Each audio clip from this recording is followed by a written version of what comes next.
Hello, everybody. Welcome back to Reviews by Hunter. That's me. I'm Hunter, and today I am reviewing Jurassic World Rebirth. I finally got to see it last night, and I gotta say, man, this movie just didn't hit for me. It didn't really hit for me, and there's a number of reasons why, but, gosh, this movie, really, really wanted to be safe with everything that it did.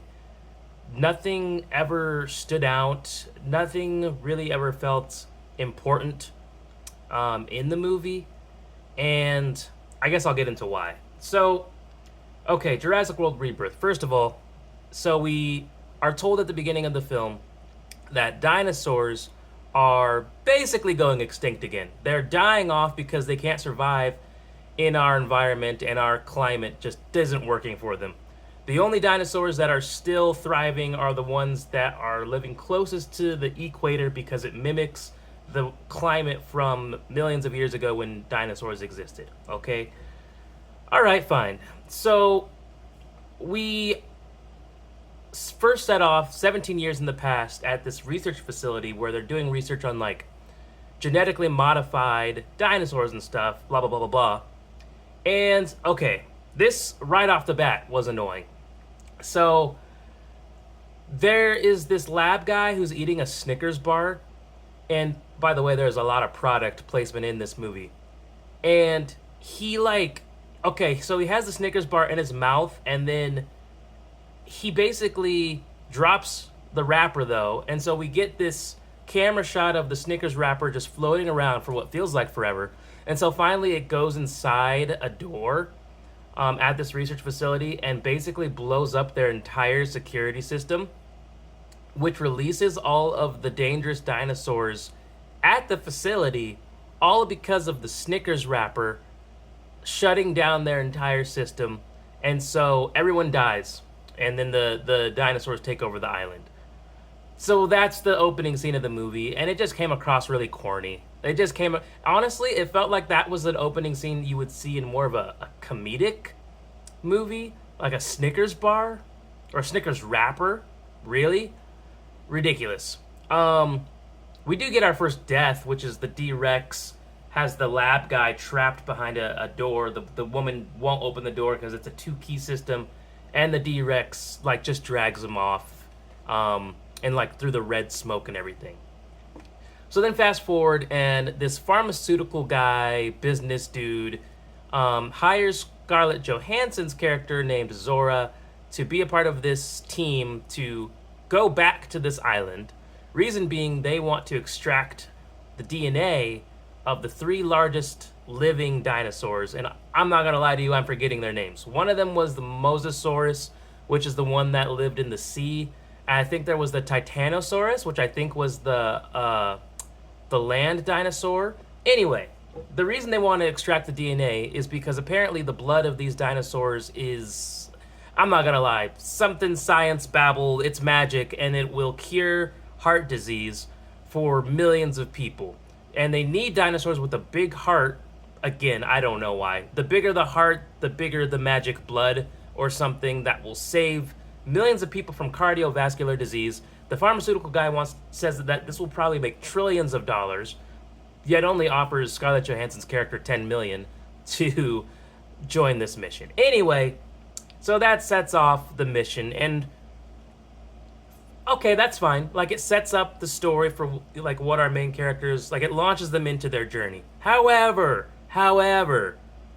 what then follows for the next 2 hours of my life was just painfully it's just a slog fest of a film to get through. Oh my god. So, all of the characters in the film are very one-dimensional, including Scarlett Johansson's character. She's supposed to be a mercenary for hire, but her character confused me because I never felt that she came across as a mercenary type. She didn't seem like she was trying in this movie, man. She almost was speed running through all of her lines. Delivery was very just almost like it was rehearsal. It felt like rehearsal time. But that's how all the characters were, very bland, other than the guy that plays Dr. Loomis. He actually does a good job. So they bring Scarlett Johansson, a guy who's in charge of the boat, Duncan, a couple of other just people for muscle, and then Dr. Loomis, who is just a super nerd on all things dinosaur. I actually liked his character, and I thought he was the one actor that really tried in the film, so I give him props for that. But anyway, what happens is we don't actually get to spend the entirety of the movie with just the main crew. What happens is we get to spend the majority of our time with a side plot of this family of four who was just taking a stroll through dinosaur-infested waters close to where this incredibly dangerous island is. And they naturally get attacked by the Mosasaurus and some of the other dinosaurs floating around in the water, right? And let me tell you right now, the family of four is incredibly unlikable, man. Incredibly unlikable. It's this dad, his two daughters, and the boyfriend of the eldest daughter. And they're all unlikable. The boyfriend, his entire character is he's a douchebag. That's pretty much it. He's just a douchebag. He's a douchebag to the dad. The daughter doesn't say or do anything about it. And so I guess there's a storyline of like the dad trying to find a reason to respect the boyfriend. It's very stupid. Anyway, they get stranded. They call for help. The main boat with our mercenaries and the pharmaceutical guy and the Dr. Loomis, they go to rescue them. So now both of these groups are there, except then the boat gets attacked, and so the family decides that they're going to abandon ship. So now they're stranded again. So now the movie keeps bouncing between the side plot of this stranded family of four that no one cares about and our group that's trying to find the three biggest dinosaurs and extract DNA. And that doesn't work because it's like you had two different movies and then you put it in the same movie, and we keep bouncing back and forth on which dinosaur movie you actually wanted to make. It's like you couldn't decide. Anyway, so as they are going along their mission and extracting the DNA from each dinosaur that they come across, I'm just bored. Like none of the characters ever feel like they are in danger, really. Not the main characters. There's probably 3 or 4 deaths in this movie that are kind of just lame. It's just the most basic like script they could get away with. And it's I don't know, man. The dinosaurs look okay, like they don't look bad, but they don't look, I wasn't blown away by them. The D-Rex is probably the coolest looking dinosaur by far. D-Rex looked awesome. Okay. One other thing that annoyed me is that the little girl in the family, her name's Bella. She's probably like 7 or 8 years old if I had to guess. Well, looks like that's going down. And she almost dies like 100 times. She's consistently just finding a way to put herself in harm's way, to find herself away from the adults. And it was so annoying how much screen time she gets. Now again, this movie's PG-13. I looked it up. All of the Jurassic World or Jurassic Park movies have been PG-13. So I knew that this little 8-year-old was not going to get eaten by a T-Rex. But like, by the 10th time that this little girl was just being stupid and found herself in a stupid situation, I'm like, can the dad maybe just be like, hey, knock it off. You need to stop going off by yourself. Here, hold my hand. Like, you're done almost dying for the 100th time today. I'm like, what are we doing, bro? So I just didn't, like, you could have cut this family of 4 from the movie, and it probably would have been better for it. It really probably would have been better for it. They don't bring anything to the film, honestly. They just don't. Anyway, they also try to paint the pharmaceutical guy as, like, evil because while they were all on the boat, the girl claims that the pharmaceutical guy didn't want to save her because she pushes him and then falls backwards. And then he's also on the ground like flat-backed, but he doesn't save her. So her whole character throughout the movie is, oh, I can't wait to find this guy that almost let me die. She says it like 10 times. But they don't really portray the pharmaceutical dude as evil. Like throughout the whole thing, he's very much on their side until like the very end where he tries to make a run for it on his own. But like, this is what I mean when I say the movie doesn't do anything to like, he doesn't do anything that makes me root against him in the film, to be honest with you. I just felt like nothing happens throughout the whole thing. And like I said, characters continually making stupid decisions. For example, there's one scene where the eldest daughter of the family, the B plot family, they come across an old research boat that had a what do you call it? The blow up things. Why am I forgetting? A raft, a blow up raft, and she decides that she's gonna drag very loudly this. Well, first it's in this container, and she's dragging it across the dock, like 10 feet away from a sleeping T-Rex. And then she decides she's gonna inflate the raft, which of course wakes up the T-Rex because it was incredibly loud. The family then jumps into the raft. T-Rex is like, oh, nice, I have a snack now. And this is another scene where Bella, the little girl, finds herself again in a situation where she's separated from the whole family and is about to die. Anyway, the T-Rex literally takes a huge chomp or two out of the raft when the family's out of it, but he thinks they're inside. The raft doesn't pop. It comes out unscathed. I didn't understand why. Stupid. So, another thing that bothered me, product placement. I already told you about the Snickers. There's also Altoids as a product placement in the film for some reason. Mostly by the doctor. He'll literally will start chomping super loudly for like an uncomfortable amount of time on Altoids, like 2 or 3 times in the movie, and then he'll be like, oh, what, you guys want some? You also have the little girl who's consistently eating licorice and also feeding this little baby dinosaur licorice. I'm like, why is there so much product placement in the movie? I think even the raft was probably product placement. Anyway, this also just felt like a super long movie. My theater did not seem invested. People were up and down the aisles all movie long, and I don't blame them. Like, I felt like if you missed 20, 30 minutes of this movie at any time, you really wouldn't have missed much, because nothing super important ever actually takes place, and that's a big problem. This is one of those movies, it's like, it's so hard for me to really have much to say about it, because not much happens. I mean, they complete the first part of the mission, which is extracting the DNA from the 3 biggest dinosaurs.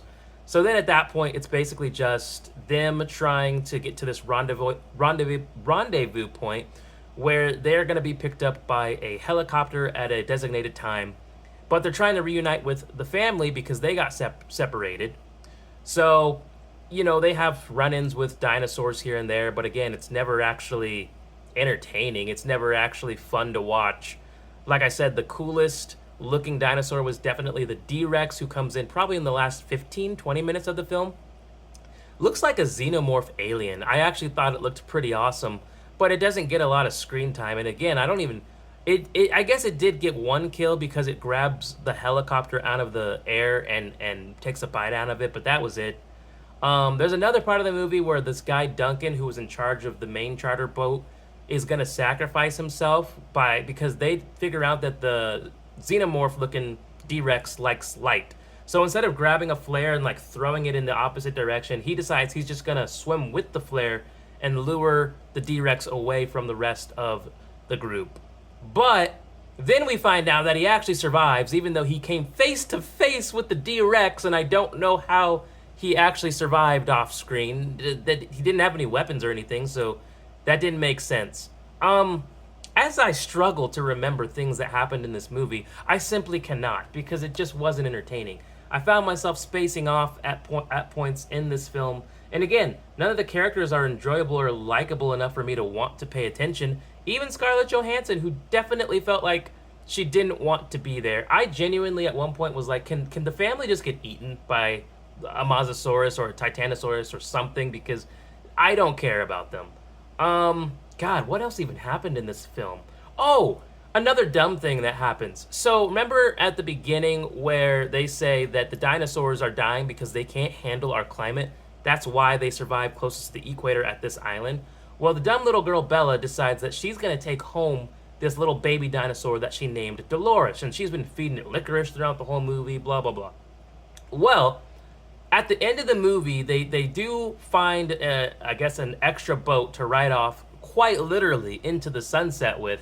And on the boat, in the backpack, is the tiny dinosaur.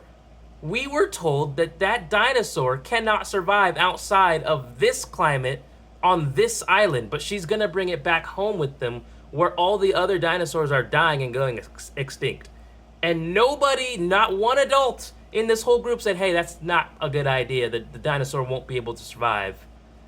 Oh, I just, between characters making dumb decisions, between being unlikable, between being an incredibly long film that just felt like it took forever to get through, I did not enjoy Jurassic World's Rebirth whatsoever. And yet, the movie seems to be doing fairly well financially already. I think it's already almost made back its budget. So good for Jurassic World Rebirth. If you enjoy this movie, I think that's great.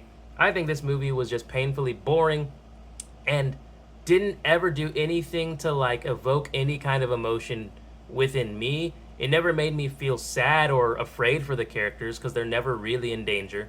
It didn't ever make me feel excited. I never even got to nerd out over just cool looking dinosaurs because, like I said, most of them just look okay other than the D-Rex. There was just nothing for me to chew on in this film. I found a little entertainment value in it.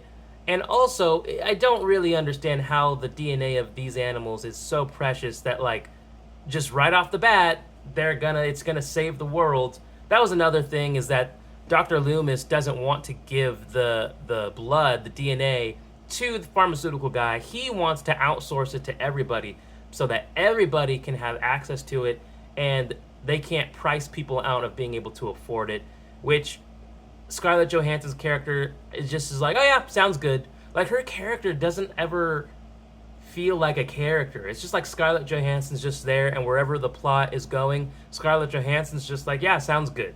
So that's really all I got for Jurassic World Rebirth. This review was probably way longer than it even needed to be. If I had to give it a rating, I'm not gonna lie, I give it about a 4 out of 10.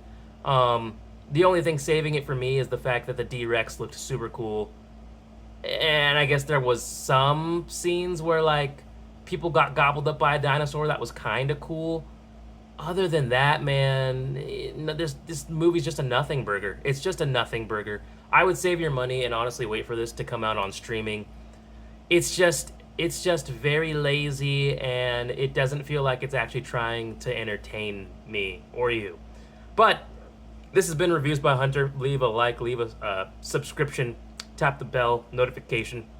Let me know what else you want me to review, and let me know what you guys thought, because I am seeing some people say that this is the best movie in the franchise, so I would love to hear your thoughts. Anyways, take care, guys.